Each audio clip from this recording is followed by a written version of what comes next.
Avec Alcide, nous étions arrivés à très bien nous entendre. On essayait ensemble de pêcher des poissons-ci, ces manières de requins qui pullulaient devant la case.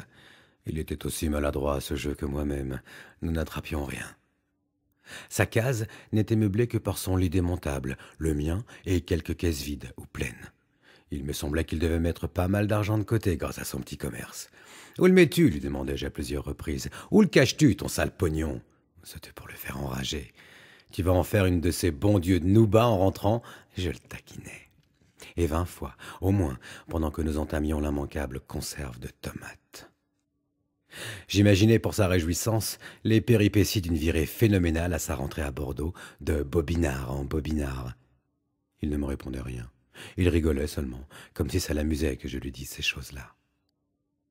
À part l'exercice et les sessions de justice, il ne se passait vraiment rien à Topeau, alors forcément, je reprenais le plus souvent possible ma même plaisanterie, faute d'autres sujets. Sur les derniers temps, il me vint une fois l'envie d'écrire à Monsieur Puta pour le taper. Alcide se chargerait de poster ma lettre par le prochain Papa Outa. Le matériel à écrire d'Alcide tenait dans une petite boîte à biscuits, tout comme celle que j'avais connue à Brandelor, tout à fait la même. Tous les sergents engagés avaient donc la même habitude, mais quand il me vit l'ouvrir, sa boîte Alcide, il eut un geste qui me surprit pour m'en empêcher. J'étais gêné, je ne savais pas pourquoi il m'en empêchait. Je le reposai donc sur la table. « Ah, ouvre-la, va, qu'il a dit enfin. Va, ça ne fait rien. » Tout de suite à l'envers du couvercle était collée une photo d'une petite fille, rien que la tête. Une petite figure bien douce d'ailleurs, avec des longues boucles, comme on les portait dans ce temps-là. Je pris le papier, la plume, et je refermai vivement la boîte. J'étais bien gêné par mon indiscrétion, mais je me demandais pourquoi aussi ça l'avait tant bouleversé. J'imaginais tout de suite qu'il s'agissait d'un enfant à lui, dont il avait évité de me parler jusque-là. Je n'en demandais pas davantage, mais je l'entendais derrière mon dos qui essayait de me raconter quelque chose au sujet de cette photo, avec une drôle de voix que je ne lui connaissais pas encore. Il bafouillait. Il ne savait plus où me mettre, moi. Il fallait bien que je l'aide à me faire sa confidence. Pour passer ce moment, je ne savais plus comment m'y prendre. Ça serait une confidence tout à fait pénible à écouter, j'en étais sûr. Je n'y tenais vraiment pas. « C'est rien, » l'entendis-je enfin. « C'est la fille de mon frère. Ils sont morts tous les deux. »« Ses parents ?»« Oui, ses parents. »« Qui l'élève alors maintenant ? Ta mère ?» que je demandais, moi, comme ça, pour manifester de l'intérêt. « Ma mère, je l'ai plus non plus. »« Qui alors ?»« Eh bien, moi !» Il ricanait, cramoisi Alcide, comme s'il venait de faire quelque chose de pas convenable du tout. Il se reprit hâtif. « C'est-à-dire, je vais t'expliquer. Je la fais élever à Bordeaux, chez les sœurs. Mais pas des sœurs pour les pauvres, hein, tu me comprends, hein ? Chez des sœurs bien. Puisque c'est moi qui m'en occupe, alors tu peux être tranquille. Je veux que rien lui manque. Ginette, qu'elle s'appelle. C'est une gentille petite fille. Comme sa mère, d'ailleurs. Elle m'écrit, elle fait des progrès. Seulement, tu sais, les pensions comme ça, c'est cher. Surtout que maintenant, elle a 10 ans. Je voudrais qu'elle apprenne le piano en même temps. Qu'est-ce que t'en dis, toi, du piano ? C'est bien, le piano, hein, pour les filles. Tu crois pas ? Et l'anglais, c'est utile, l'anglais aussi. Tu sais l'anglais, toi ? Je me mis à le regarder de bien plus près, Alcide, à mesure qu'il s'avoue la faute de ne pas être assez généreux, avec sa petite moustache cosmétique, ses sourcils d'excentrique, sa peau calcinée. Pudique Alcide, comme il avait dû en faire des économies sur sa solde étriquée, sur ses primes faméliques et sur son minuscule commerce clandestin. Pendant des mois, des années dans cet infernal topo.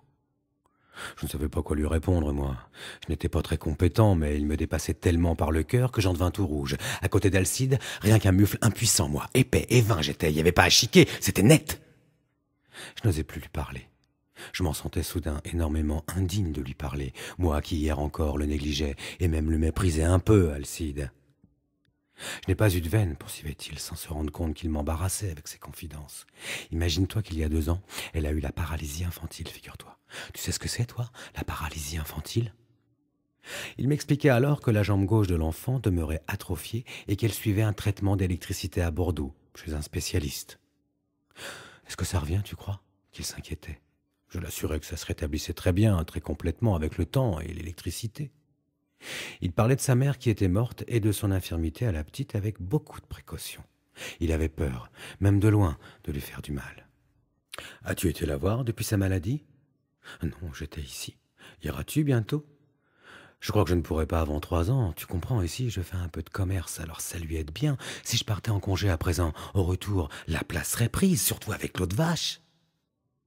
Ainsi, Alcide demandait-il à redoubler son séjour, à faire 6 ans de suite à Topeau, au lieu de 3, pour la petite nièce, dont il ne possédait que quelques lettres et ce petit portrait. Ce qui m'ennuie, reprit-il quand nous nous couchâmes, c'est qu'elle n'a là-bas personne pour les vacances. C'est dur pour une petite enfant.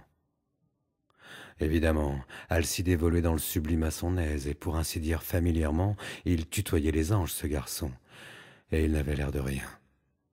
Il avait offert, sans presque s'en douter, à une petite fille vaguement parente, des années de torture. L'annihilement de sa pauvre vie, dans cette monotonie torride, sans condition, sans marchandage, sans intérêt que celui de son bon cœur. Il offrait à cette petite fille lointaine assez de tendresse pour refaire un monde entier, et cela ne se voyait pas.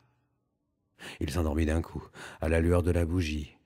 Et je finis par me relever pour bien regarder ses traits à la lumière. Il dormait comme tout le monde. Il avait l'air bien ordinaire.